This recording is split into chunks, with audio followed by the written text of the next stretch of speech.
हुज़ूर इसकी अहमियत पर कुछ मदनी फूल अता फ़रमाए, रोज़ दर्स की अहमियत पर, फ़वाइद पर और बिलख़ुसूस हम तंज़ीमी फ़वाइद कैसे हासिल कर सकते हैं? चूँकि दुकानदार इस्लामी भाई होते हैं और इस तरह के इस्लाम भाई के दर्स के फ़ौरन बाद मुलाकात हुई और वो इख्तिताम पज़ीर हो गया। अब वो क्या उन्होंने याद रखा, क्या हुआ? तंज़ीमी फ़वाइद हम किस तरह हासिल करें? चौक दर्स, चौक इज्तिमा के अपने फ़वाइद होते हैं। बाज़ औक़ात चौक दर्सों में लोगों ने इस्लाम भी कबूल किया है, इस तरह की भी मदनी वार हैं। मुश्किल एक पेश आती थी, मुझे पता है आपको भी पेश आती होगी, कि मस्जिद का कहो ना तो हमारे कपड़े ख़राब हैं। ये शायद बहुत सौ का तजुर्बा होगा।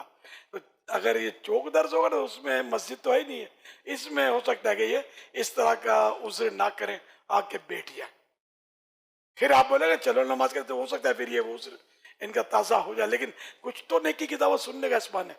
तो चौक दर्स, चौक इज्तिमा की अपनी अहमियत है। मस्जिद में वैसे भी बाद लोगों को यूं होता है, अगर हम तो हैं ही नमाजी यार, उनको बोलो ना जो नमाज नहीं पढ़ते, जाके सिनेमा घर में दावत दो ना नेकी की, उधर जाओ ना। इस तरह की भी लोग बातें करने वाला एक है तबका, इनको खुशफहमी होती है। फिर मस्जिदों में बैठे हुए बाद लोग तस्बीह पढ़ रहे होते हैं, अपना कुछ विरद कर रहे होते हैं, ये भी होता है।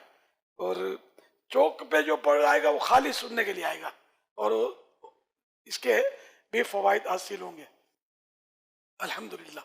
तो इस बहरल, तो जिन जिन से बन पड़े वो चौक दर्स जरूर करें।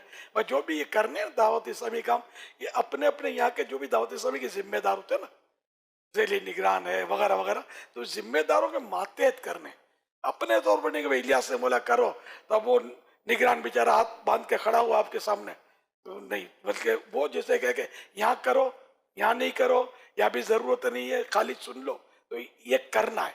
जैसे वो अपने जिम्मेदार फरमाए उसकी इताअत भी करनी है। तो बहरहाल लेके चौक दर्स बढ़ा दें, मस्जिद दर्स भी बढ़ाएं, इसकी अहमियत को कम तो नहीं है। दावत का काम शुरू तो मस्जिद से ही हुआ है ना, अल्हम्दुलिल्लाह। तो दुकान दर्स, बाजार दर्स, जहाँ जहाँ मुमकिन हो तो बिल्कुल दर्स देने चाहिए। और अकेला जाना पड़ता है मजबूरन, वरना दो चार साथ होने चाहिए, इससे एक और असर अच्छा पड़ता है। और इनफरादी कोशिश करने, बिठाने, करीब करने का भी एक मौका मिलता है, फिर दर्स देने वाले को भी कुछ हिम्मत रहती है, अकेला बाज़ झिझक होती है। तो इस तरह को कोशिश करके हिकमत अमली के साथ सवाब की नीयत से रिजा इलाही के लिए करेंगे, तो अल्लाह करेगा तो इसकी ज़रूर बरकतें दुनिया आखिरत में मिलेंगी, और हमारी मस्जिद मजीद आबाद होंगी इंशाअल्लाह।